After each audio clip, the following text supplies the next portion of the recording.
ہمیشہ سفید کپڑے پہننا خلاف سنت ہے، اس اعتبار سے کہ نبی الاسلام نے ہمیشہ نہیں پہنے۔ یہ خلاف سنت میں اس کیٹیگری میں نہیں لے رہا جو فقہ کی ٹرم ہے، وہ علماء ہو سکتا ہے پکڑ لیں اس بات کو کہ جی وہ آپ خلاف سنت کہہ دیا۔ اس معاملے میں کہہ رہا ہوں کہ جو آپ جس طریقے سے آپ نے لوگوں کو بتایا اس اعتبار سے تو خلاف سنت ہے، کیونکہ نبی الاسلام نے مختلف رنگوں کے کپڑے پہنے ہیں، اور ان میں سے کئی ایسے رنگ ہیں جن کو آپ جہنمیوں کا لباس کہتے ہیں، وہ نبی الاسلام نے پہنے ہوئے ہیں۔ کیا دین سارے کا سارا کپڑوں میں گھس گیا؟ کتاب اللباس میں داڑھی بھی آتی ہے اور پیٹ بھی آتا ہے، جو ان سب علماء کے الا ماشاء اللہ۔ یقین کریں یہ صوفوں پہ بیٹھے ہوتے ہیں نا تو آدھا گوشت اس طرف لٹک رہا ہوتا ہے، آدھا اس طرف، بڑی مشکل سے بڑے سائز کے صوفے میں یہ پورے آتے ہیں، اور سفید کپڑوں میں ان کا منافقانہ اور کافروں والا پیٹ چھپ جاتا ہے۔ یہ میں ان کو منافق اور کافر نہیں کہہ رہا، یہ نشانی ہے۔ اور پھر نبی الاسلام نے فرمایا اس کے بعد جھوٹے لوگ پیدا ہوں گے، جھوٹی گواہیاں دیں گے، امانت میں خیانت کریں گے، اور موٹاپے کو پسند کریں گے۔ موٹاپے کو پسند کا مطلب نہیں کہ ان کے موٹے لوگ ان کو اچھے لگیں گے، یعنی وہ اتنا کھائیں گے کہ موٹے ہو جائیں گے۔ بنو امیہ والے پیٹ، بنو عباس والے پیٹ، اتنے اتنے موٹے۔ لہٰذا آپ یہ کہا کریں کہ ہمارے علماء کے کپڑے تو سفید پسندیدہ ہیں، پیٹ منافقین والے ہیں اور کافروں والے ہیں، تو ہم تیار ہیں آپ کے علماء کی تعریف سننے کے لیے، لیکن اگر آپ پورا دین سفید کپڑوں میں گھسائیں گے پھر ہم آپ کو یہ حدیثیں سنائیں گے۔ سرخ بھی ثابت، زرد بھی ثابت، سبز بھی ثابت، سفید بھی، کالا بھی، سارے کلر ثابت ہو گئے، لیکن یہ ان کے لیے جن کو قرآن و سنت کے ساتھ کوئی شغف ہو، ان کو ان چیزوں کا تعلیمات کا پتہ ہو۔ ویسے تو کہتے ہیں ننگے سر نماز نہیں ہوتی، اور پورے کپڑے اتار دیں تو بزرگ بن جاتا ہے۔ کتنی دوری پالیسی ہے، ننگے سر کو نماز پڑھ رہا ہو اسے ٹوپی پہنا دیتے ہیں کہ اس کی نماز نہیں ہو رہی، اور جو کپڑے اتار کے بیٹھ جائے اسے ولی اللہ مان لیتے ہیں۔ السلام علیکم ورحمۃ اللہ وبرکاتہ۔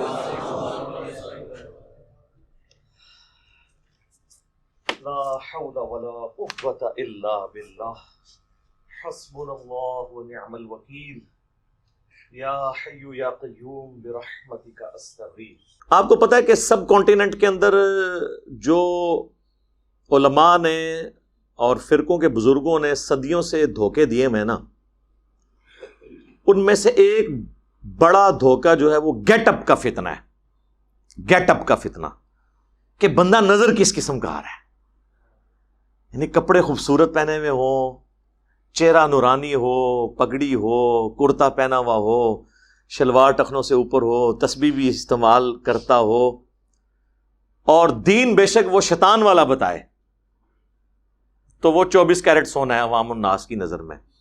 یہ بیسیکلی دھوکہ دیا گیا۔ اس دھوکے کے اوپر میں اکثر بولتا ہوں، اور ٹیکنیکلی اگر قرآن و سنت کے دلائل کی روشنی میں دیکھیں تو یہ اتنا بڑا دھوکہ ہے کہ جس کا دین سے کوئی تعلق ہی نہیں ہے، ایون دین کی تعلیمات بالکل اس سے الٹ ہے۔ مثال کے طور پر ہمارے سب کانٹیننٹ میں سب سے زیادہ جس چیز کے اوپر زور دیتا ہے نا علماء کا طبقہ، اور وہ اپنے ماننے والوں کو، اپنے فالورز کو، وہ دینداری کی علامت یہ بتاتے ہیں کہ جی سفید کپڑے پہنے جائیں، اور پھر یہ بتائیں گے کہ سفید کپڑے پہننا سنت ہے۔ یہ آپ نے اکثر سنا ہوگا، ہمیشہ سفید کپڑے پہننا خلاف سنت ہے۔ یہ میرا جملہ آپ نے یاد رکھنا ہے، ہمیشہ سفید کپڑے پہننا خلاف سنت ہے، کیونکہ نبی علیہ السلام نے ہمیشہ سفید کپڑے نہیں پہنے۔ ہمیشہ سفید کپڑے پہننا سنت اس وقت ہوگا جب اللہ کے محبوب صلی اللہ علیہ وآلہ وسلم ہمیشہ سفید کپڑے پہنتے ہوں۔ پسند ناپسند ایک الگ بات ہے، پسند تو کسی کو کوئی چیز ہو سکتی ہے۔ مثلا صحیح بخاری میں آتا ہے کہ انس بن مالک کہتے ہیں جب سے میں نے اللہ کے محبوب صلی اللہ علیہ وآلہ وسلم کو سالن کے اندر کدو کہ جو تراشے ہیں ان کو تلاش کر کے کھاتے ہوئے دیکھا ہے نا تو میں کدو سے محبت رکھتا ہوں۔ لیکن اس کا اگر کوئی یہ رزلٹ نکال دے کہ وہ اپنے گھر روزانہ کدو پکانا شروع کر دے اور اسے عقیدت کا نام دے تو ہم اس سے پوچھیں گے کہ کیا اللہ کے محبوب صلی اللہ علیہ وآلہ وسلم پوری زندگی روزانہ کدو ہی کھاتے تھے؟ نہیں۔ بخاری اور مسلم دونوں میں جو حدیث شفاعت ہے لمبی، جس میں قیامت والے دن انبیاء کرام علیہ السلام کے پاس جو انسانیت پہلے حضرت آدم کے پاس جائے گی، پھر نوح علیہ السلام، پھر موسیٰ علیہ السلام، اینڈ پہ عیسیٰ علیہ السلام سے ہوتی ہوئی ہمارے محبوب صلی اللہ علیہ وآلہ وسلم کے پاس، اور آپ کی دعا کی برکت سے شفاعت کا دروازہ کھلے گا۔ اس کا آغاز ہی یہاں سے ہوتا ہے کہ نبی صلی اللہ علیہ وآلہ وسلم بکری کا گوشت تناول فرما رہے تھے، اور اس میں بھی دست کا گوشت کھا رہے تھے، اور آپ کو یہ پسند تھا۔ اچھا، اس حدیث سے یہ بھی بات پتہ چلی کہ کھانا کھاتے ہوئے گفتگو کرنا بھی سنت ہے، بشرطے کہ آپ نے اتنا منہ نہ بھرا ہو کہ یہ نہ ہو کہ وہ سانس کی نالی میں ہی بوٹی چلی جائے۔ نبی علیہ السلام تو اس طرح نہیں کھاتے تھے۔ اور دوسرا، بکری کا گوشت پسندیدہ ہے۔ اچھا، اس سنت پہ علماء نے عمل کیا ہوا ہے، وہ روزانہ ہی تقریباً چھوٹا گوشت کھاتے ہیں، ہاں، لیکن یہ بھی خلاف سنت ہے کیونکہ آپ نے ہمیشہ چھوٹا گوشت نہیں کھایا۔ ہمارے پنجاب کے معاشرے میں تو موٹے گوشت سے نفرت کی جاتی ہے اور اسے غریبوں کی علامت بتایا جاتا ہے، حالانکہ قرآن میں آیا کہ حضرت ابراہیم علیہ السلام بھونا ہوا بچڑا لے آئے تھے، فرشتے جب انسانی شکل میں آئے ان کی دعوت کے لیے، لیکن اس زمانے میں علم غیب نہیں ہوتا تھا نا، ان کو پتہ ہی نہیں چلا کہ یہ تو فرشتے ہیں۔ وہ تو بعد میں جب ان فرشتوں نے بتایا، حضرت ابراہیم علیہ السلام، قرآن کے الفاظ ہیں، ڈر گئے کہ یہ میرا نمک کیوں نہیں کھا رہے، کہ مجھے نقصان پہنچانے تو نہیں آئے؟ تو انہوں نے کہا آپ ڈریے نہیں، ہم اللہ کے فرشتے ہیں جو انسانی شکل میں آئے۔ قوم لوط پہ عذاب کے لیے آئے تھے وہ۔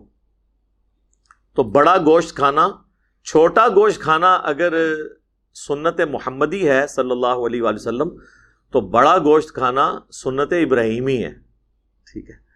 تو یہ آپ دیکھیں کہ مسلمان ان چیزوں پہ بحث کر رہے ہیں بیٹھ کے، یعنی اب میں بھی پریکٹیکلی بیٹھ کے ان باتوں پہ بحث کر رہا ہوں کہ چھوٹا گوشت کھانا ہے یا موٹا گوشت کھانا ہے، لیکن کیا کریں، یہ دنیا کا عالمی ہے۔ کاش دنیا میں جنگیں صفین، نہروان اور جمل نہ ہوئی ہوتی تو میں بھی ڈسکس نہ کر رہا ہوتا، نہ جنگیں میں نے کروائیں، اور نہ یہ تھا کہ میری پیدائش سے پہلے یہ جنگیں نہیں ہوئی ہوئی تھی۔ پریکٹیکلی مسلمان اس کی وجہ سے تقسیم ہے۔ کاش کربلا نہ ہوئی ہوتی تو مجھے بھی نہ ڈسکس کرنی پڑتی۔ تو مسئلے تو پریکٹیکل ہے نا، خواہش کسی شخص کی ہونا اور چیز ہے، پریکٹیکلی معاملات کا ہونا اور چیز ہے۔ تو جو دائی ہے اس کا کام ہے جو پریکٹیکل ایشوز ہیں نا ان کو ایڈریس کرے، جو واقعی مسلمانوں کے ایشوز ہیں۔ ان میں سے ایک سفید کپڑے کا مسئلہ انہوں نے بنایا ہوا ہے۔ تو میں وہ جملہ ریپیٹ کروں گا کہ ہمیشہ سفید کپڑے پہننا خلاف سنت ہے، اس اعتبار سے کہ نبی علیہ السلام نے ہمیشہ نہیں پہنے۔ یہ خلاف سنت میں اس کیٹیگری میں نہیں لے رہا جو فقہ کی ٹرم ہے، وہ علماء ہو سکتا ہے پکڑ لیں اس بات کو کہ جی وہ آپ خلاف سنت کہہ دیا۔ اس معاملے میں کہہ رہا ہوں کہ جو آپ جس طریقے سے آپ نے لوگوں کو بتایا اس اعتبار سے تو خلاف سنت ہے، کیونکہ نبی علیہ السلام نے مختلف رنگوں کے کپڑے پہنے ہیں، اور ان میں سے کئی ایسے رنگ ہیں جن کو آپ جہنمیوں کا لباس کہتے ہیں، وہ نبی علیہ السلام نے پہنے ہوئے ہیں۔ سب سے پہلے تو میں آپ کا یہ مسئلہ اس حوالے سے کلیئر کر دوں، بخاری اور مسلم دونوں میں حدیث ہے کہ اللہ کے محبوب صلی اللہ علیہ وآلہ وسلم کو سب سے زیادہ محبوب لباس دھاری دار کپڑا تھا، جس کے اوپر دھاریاں بنی ہوئی ہوں۔ لو جی، چٹے تو فارغ ہو گیا۔ سفید کپڑا بھی ہوئے گا تو اتنے کالیاں دھاریاں ہوں، اور سفید پہ سفید داڑیاں ہوں گی تو ویسے ہی نظر نہیں آئیں گی۔ یہ بخاری مسلم دونوں میں حدیث ہے۔ سفید کو میں کنڈیم نہیں کر رہا، یہ بھی پسندیدہ لباس میں سے ہے، جس طرح سنن نبی داؤد میں حدیث ہے، سنن ابن ماجہ میں ہے، مشکات کے اندر بھی موجود ہے کہ اللہ کے محبوب صلی اللہ علیہ وآلہ وسلم نے فرمایا کہ اللہ تعالیٰ کو سفید لباس محبوب ہے، یہ پاکیزہ ہے، طیب ہے، طاہر ہے۔ سفید لباس پہنو، اپنے مردوں کو سفید لباس میں دفن کرو، جو ہم اکثر کرتے بھی ہیں، لیکن سفید کفن دینا ضروری نہیں ہے۔ نہ ہی احرام کے لیے صرف سفید رنگ ہونا ضروری ہے، نہ ہی کفن کے لیے صرف سفید رنگ ہونا ضروری ہے، کسی اور رنگ میں بھی دیا جا سکتا ہے، لیکن یہ پسندیدہ ہے۔ تو وہ سفید کی اہمیت وہ اپنی جگہ، لیکن دوسری جگہ یہ حدیث بخاری مسلم کی۔ اس کے علاوہ بھی کئی رنگ ہیں، لیکن اس میں بعد میں جاؤں گا۔ پہلے مجھے یہ بتائیں آپ کہ کیا دین سارے کا سارا کپڑوں میں گھس گیا؟ کتاب اللباس میں داڑھی بھی آتی ہے؟ نبی علیہ السلام کے شمائل کے اوپر پوری کتاب لکھی گئی ہے، شمائل ترمذی، امام ترمذی رحمہ اللہ نے، آلموسٹ 400 احادیث اس کے اندر موجود ہیں، اردو میں آ چکی ہے تحکیم کے ساتھ، PDF بھی اس کا اویلیبل ہے، پورا نبی الاسلام کا گیٹ اپ، کہ آپ کے کپڑے کس رنگ کے ہوتے تھے، آپ کے بال مبارک، آپ کی جوتیاں مبارک، آپ کا جسم مبارک، آپ کی آنکھیں، آپ کی پلکیں، ایک ایک چیز پورے جسم مبارک کی، اس پہ وہ حدیثیں انہوں نے جمع کی ہیں. بڑی خوبصورت وہ کتاب ہے پڑھنے والی، شمائل ترمذی، یعنی امام ترمذی نے نبی الاسلام کے گیٹ اپ پہ وہ بک لکھی، الحمدللہ. تو کتاب اللباس کے اندر یہ ساری چیزیں آتی ہیں، اور پیٹ بھی آتا ہے، جو ان سب علماء کے الا ماشاء اللہ کو ربوں چارے کسی نو بیماری لگ گئی ہوئے تو اس کا پیٹ کم ہوگا، ورنہ یقین کریں یہ صوفوں پہ بیٹھے ہوتے ہیں نا، تو آدھا گوشت اس طرف لٹک رہا ہوتا ہے، آدھا اس طرف، بڑی مشکل سے بڑے سائز کے صوفے میں یہ پورے آتے ہیں، اور سفید کپڑوں میں ان کا منافقانہ اور کافروں والا پیٹ چھپ جاتا ہے. یہ میں ان کو منافق اور کافر نہیں کہہ رہا، یہ نشانی ہے. سورہ محمد صلی اللہ علیہ وآلہ وسلم، جسے سورہ قتال بھی کہتے ہیں، اس میں اللہ تعالیٰ نے کافروں اور منافقین کے بارے میں فرمایا ہے کہ کافر اور منافق اس طرح کھانے پہ ٹوٹ پڑتے ہیں جس طرح جانور، حالانکہ خود یہ جہنم کی آگ کا ایندھن بنیں گے. یعنی زیادہ کھانے کو اللہ تعالیٰ نے قرآن میں کہا ہے یہ جانوروں کی عادت ہے، اور انسانوں کو جانور کا ہے جو ضرورت سے زیادہ کھاتے ہیں. آپ کوئی کہتے ہیں نا جی میں کھاندہ تھے نا جہاں وہاں پر کوئی ربو ہی موٹا ہو گیا، جھوٹ بولتا ہے، ایسا نہیں ہوتا، وہ کوئی لاکھوں میں ایک ہوتا ہے. آپ ان کو کھاتے ہوئے دیکھ لیں، ہو سکتا ہے اتنا کھاتے ہوں اتنی دفعہ. ایک نوالے کا ذکر کر رہے ہوں تو قرآن میں کیا ہے، کافر ہیں جو زیادہ کھاتے ہیں. اور اس سے بھی بڑھ کر سورۃ المنافقون کے اندر اللہ تعالیٰ نے فرمایا اے نبی تم منافقین کے جسموں کو دیکھو، تم تعجب میں پڑ جاؤ گے، اتنے بھٹے کٹے اور یہ موٹے ہوتے ہیں، کیونکہ ان کا مقصد کیا ہے، کھانا پینا. مسلمان تو سمارٹ ہوتا ہے. بخاری اور مسلم دونوں میں حدیث ہے کہ سب سے بہتر زمانہ میرا، پھر صحابہ، پھر تابعین، اور پھر راوی کہتا ہے میں بھول گیا شاید تبع تابعین کا بھی حضور نے ذکر کیا تھا، یعنی جنہوں نے مجھے دیکھا اور جنہوں نے ان کو دیکھا، اور اس طریقے سے. اور پھر نبی الاسلام نے فرمایا اس کے بعد جھوٹے لوگ پیدا ہوں گے، جھوٹی گواہیاں دیں گے، امانت میں خیانت کریں گے، اور موٹاپے کو پسند کریں گے. موٹاپے کو پسند کا مطلب نہیں کہ ان کے موٹے لوگ ان کو اچھے لگیں گے، یعنی وہ اتنا کھائیں گے کہ موٹے ہو جائیں گے، موٹاپے کو پسند کریں گے. بنو امیہ والے پیٹ، بنو عباس والے پیٹ، اتنے اتنے موٹے، وہ کیوں؟ کھانے کی وجہ سے. تو کتاب اللباس میں صرف سفید کپڑے ہی آتے ہیں، پیٹ نہیں آتا. پیٹ تو آپ کا سنت کے مطابق نہیں، لہذا آپ یہ کہا کریں کہ ہمارے علماء کے کپڑے تو سفید پسندیدہ ہیں، پیٹ منافقین والے ہیں اور کافروں والے ہیں.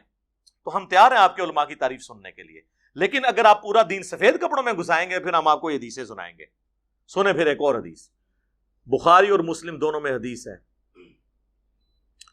اللہ کے محبوب صلی اللہ علیہ وآلہ وسلم کے بارے میں حضرت برا بن عازب کہتے ہیں کہ میں نے اللہ کے نبی صلی اللہ علیہ وآلہ وسلم سے زیادہ خوبصورت شخص سرخ کپڑوں میں کوئی نہیں دیکھا. کن کپڑوں میں؟ سرخ کپڑوں. اچھا، مولوی کو اتنے پسو پڑے کہ آپ ترجمہ کرتے ہوئے ان کو بریکٹ میں دیکھیں گے، انہوں نے لکھا ہوا ہے دھاریاں تھیں اس پہ سرخ، کونوں ہی بات تھا، حالانکہ دھاری کا لفظ دھاری والی حدیثیں لادہ سے ہیں. سرخ کپڑوں میں میں نے نبی علیہ السلام سے زیادہ خوبصورت کوئی شخص نہیں دیکھا.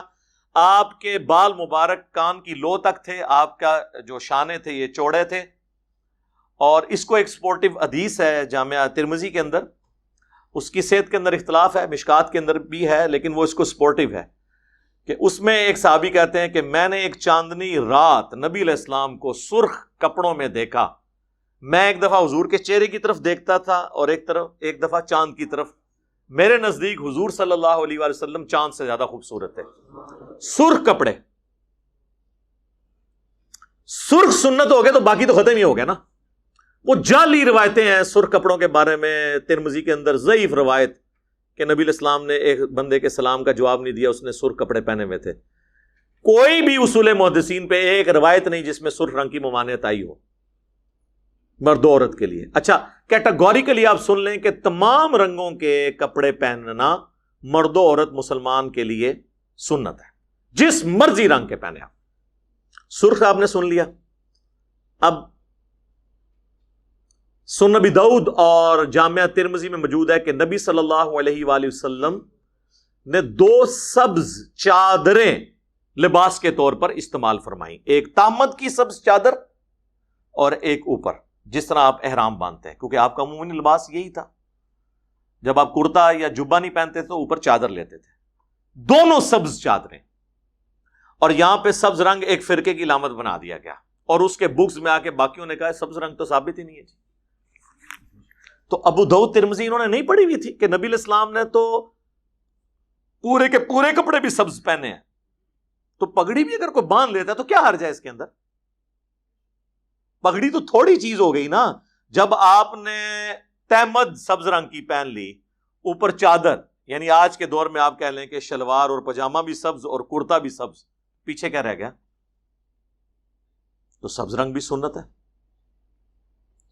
اور کالا لباس جسے انہوں نے کہا جہنمیوں کا، وہ نبی علیہ السلام کا پسندیدہ لباس تھا.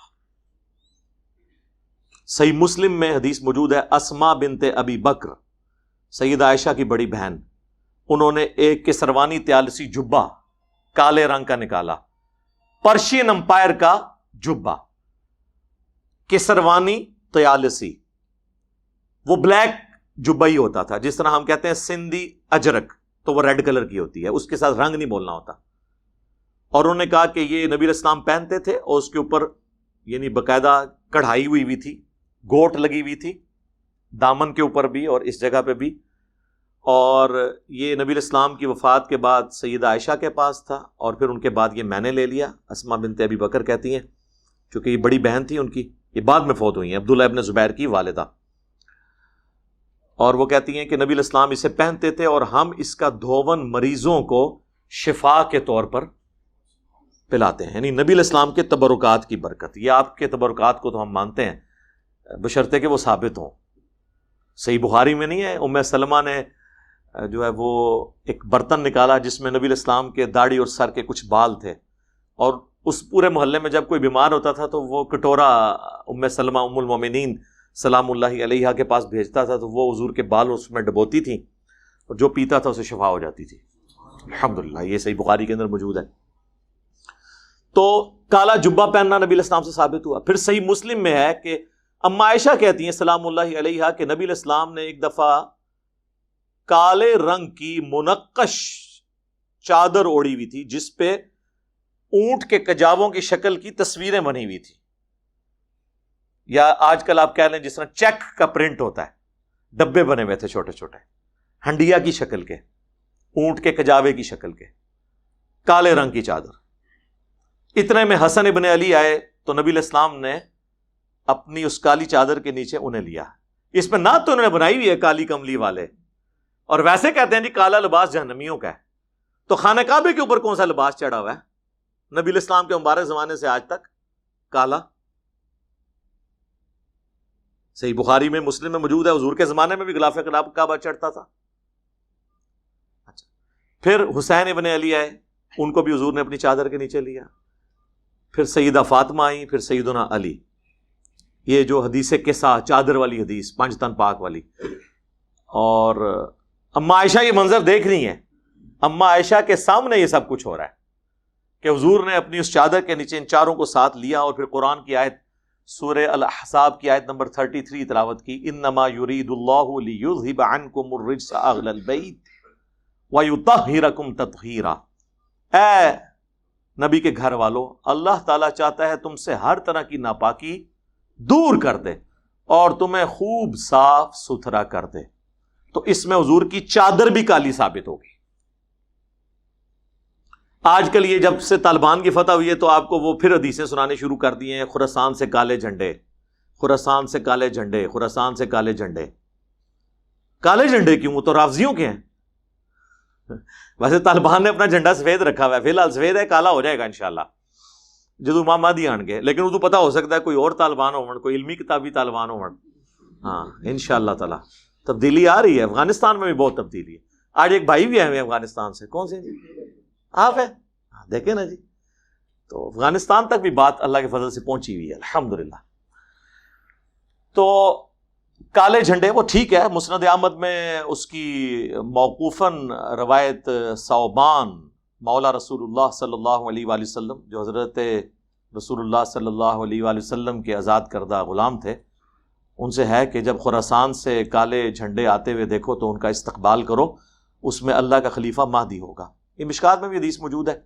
اس کی مرفوع روایت جو ہے وہ ضعیف ہے، لیکن اس کی موقوفاً روایتیں صحیح سند سے موجود ہیں دلائل النبوہ کے اندر اور کتابوں کے اندر۔ تو کالا جھنڈا بھی نبی علیہ السلام سے ثابت ہو گیا، کالا لباس آپ دیکھ لیں، چادر بھی، غلاف کعبہ بھی، آپ کا جبہ مبارک بھی، یہ تو کالا رنگ ہو گیا۔ آندہ کوئی نہ کہ جی کالا رنگ جو ہے وہ جہنمیوں والا ہے۔ اور کالی پگڑی، صحیح مسلم میں حدیث ہے، نبی علیہ السلام فتح مکہ کے موقع پر جب خانہ کعبہ شریف میں فاتح کی حیثیت سے داخل ہوئے تو آپ کے سر مبارک پہ کالی پگڑی تھی۔ سفید پگڑی بھی سنت ہے۔ المستدرک للحاکم میں موجود ہے، عبد الرحمن بن عوف کہتے ہیں کہ میں نے کالی پگڑی پہنی ہوئی تھی تو حضور نے میری کالی پگڑی کھول دی اور اس کی جگہ مجھے سفید پگڑی پہنائی، یعنی امن کی علامت کے طور پہ نا، گڈ جیسچر دینے کے لیے پہلے کافروں کو کہ وہ اطاعت اختیار کریں۔ شیعہ نے اس سے اپنا مطلب نکال لیا، انہوں نے کہا جی کالی پگڑی صرف سید باندھیں گے اور سفید جو ہے وہ دوسرے باندھیں گے۔ اسی لیے آپ دیکھتے ہیں کہ جو نان سید شیعہ علماء ہیں نا، وہ بےچارے جرت نہیں کرتے کالی پگڑی پہننے کے، یہ خود سے انہوں نے ایک بدعت دین کے اندر بنا لی ہوئی ہے۔ امین شہیدی صاحب سید نہیں ہے نا، وہ آپ کو کالی پگڑی میں کبھی نہیں نظر آئیں گے اللہ کے فضل سے، ہمیشہ سفید پگڑی پہن لیں گے۔ ہاں جواد نقوی صاحب کالی بھی پہن لیں گے، سفید بھی پہن لیں گے کہ وہ سید ہیں، تو یہ خود سے انہوں نے رزلٹ نکالا، بھائی سنت ہے سارے پہنے۔ بال عبد الرحمن بن عوف کہتے ہیں کہ آپ نے سفید پگڑی مجھے اپنے مبارک ہاتھوں سے باندھی، اس میں آپ نے شملہ بھی چھوڑا اور ایک چپے کے برابر آپ نے شملہ چھوڑا اور فرمایا کہ یوں پگڑی باندھا کرو، خوبصورت لگتی ہے۔ تو شملہ جسے صدل بھی کہتے ہیں، یہ لٹکانا بھی پگڑی میں سنت مبارکہ ہے۔ تو سفید پگڑی بھی ثابت ہو گئی، سرخ رنگ بھی بتا دیا۔ وہ کہتے ہیں جی زرد رنگ جو ہے نا یہ کافروں کا لباس ہے، وہ بخاری مسلم میں حدیث ہے، نبی علیہ السلام فرمایا کہ یہ کافروں کا لباس ہے زرد۔ بھئی وہ حدیث منسوخ ہے۔ آپ علم حدیث سے واقفیت رکھتے ہو تو اس قسم کے کئی اعمال ہیں جو منسوخ ہو چکے ہیں، اس کی ناسخ احادیث موجود ہیں۔ سب سے بڑی ناسخ حدیث یہ ہے کہ صحیح مسلم میں حدیث ہے کہ قرب قیامت میں عیسیٰ ابن مریم 2 زرد چادروں میں دمشق کے مشرقی کنارے پہ اتریں گے، مینار کے اوپر شام کے اندر، اس حال میں کہ انہوں نے فرشتوں کے پروں پہ یوں اپنے ہاتھ رکھے ہوئے ہوں گے، 2 زرد چادروں میں، یعنی نیچے ایک تامت زرد کلر کی اور اوپر چادر، عیسیٰ ابن مریم۔ تو عیسیٰ ابن مریم اگر 2 زرد چادروں میں اتر رہے ہیں تو بخاری مسلم کی وہ احادیث منسوخ ہیں جن میں زرد کپڑوں کو کافروں کا لباس کہا گیا، وہ منسوخ ہے، بعد میں اللہ نے اجازت دے دی۔ اس طرح اگر آپ پھر بنائیں گے پھر تو گنگا میں ہندو نہاتے ہیں اور ہم زمزم میں، جی ان کے لیے بھی متبرک پتھر ہے، ہمارے لیے حجر اسود ہے، تو اس طرح زیملس تو نہیں بنائیں گے جب چیز ثابت ہو جائے گی۔ سب سے بڑی بات، سکھ بھی داڑھی رکھتے ہیں، ہم بھی رکھتے ہیں، تو یہ کوئی مشابہت تو نہیں ہو جائے گی ان کی، تو یہ حدیثیں منسوخ ہیں۔ اور سیدنا عیسیٰ ابن مریم کا عمل کرنا تو وہ تو سب سے بڑا ناسخ ہو گیا نا، یعنی کوئی حدیث کہیں چھپی بھی رہ گئی تھی تو عیسیٰ ابن مریم تو قیامت سے جسٹ پہلے آئیں گے نا، ان تک تو ساری حدیثیں آ چکی ہیں۔ اور صحیح مسلم میں حدیث ہے کہ عیسیٰ ابن مریم قرب قیامت میں جب تم میں اتریں گے تو راوی حدیث کہتا ہے کہ وہ تمہیں اللہ کی کتاب اور اس کے نبی کی سنت کے مطابق چلائیں گے۔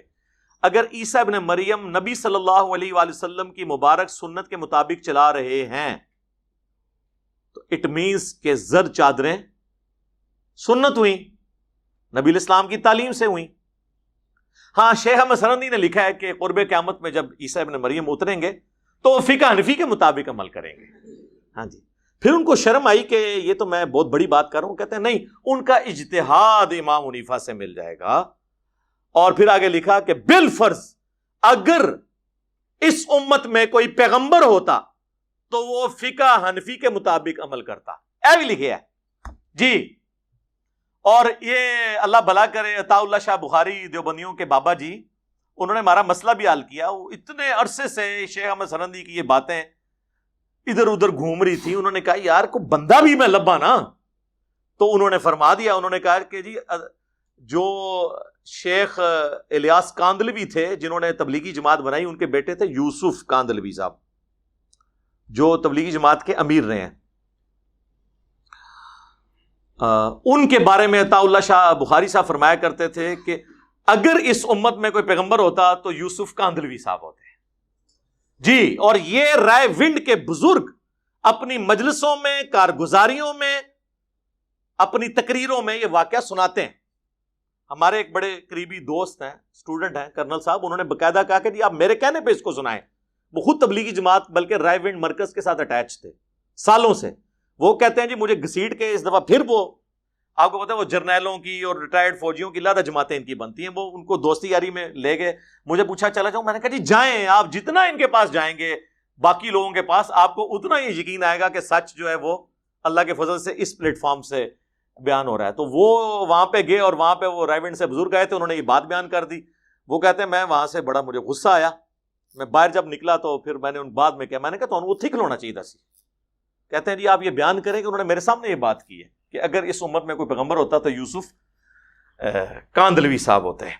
تو میں نے کہا ٹھیک ہے, جب بابوں نے ایک بڑا چسکا لگایا بوتل کھول کے کہ حضرت عیسیٰ ابن مریم حنفی ہوں گے اور اس امت میں کوئی پیغمبر ہوتا تو حنفی ہوتا, تو چھوٹوں کا بھی تو حق ہے نا کہ وہ آگے پھر اس مشن کو, نامکمل مشن کی تکمیل کرتے ہوئے آگے بندے کا بھی نام دسن نا. لیکن ابھی یہ مسئلہ خراب ہو گیا ہے کہ وہ اگر امت میں پیغمبر ہوتا تو حنفی دیوبندی ہوتا یا حنفی بریلوی ہوتا. تو میری بریلویوں سے ریکویسٹ ہے کہ ایک بندہ آپ بھی نامینیٹ کریں, یہ بڑی سخت زیادتی ہے. اینا اپنا بندہ دیتا ہے, تسی بھی اپنا بندہ دیو بھائی, دیو. الیاس قادری صاحب دے دو, طالب قادری صاحب دے دو, کوئی دینا دیو, ایک بندہ کڈو, یہ ذمہ داری ہے, ورنہ دیوبندی کے نکل گئے جائے تسی پیچھے رہ گئے. ہاں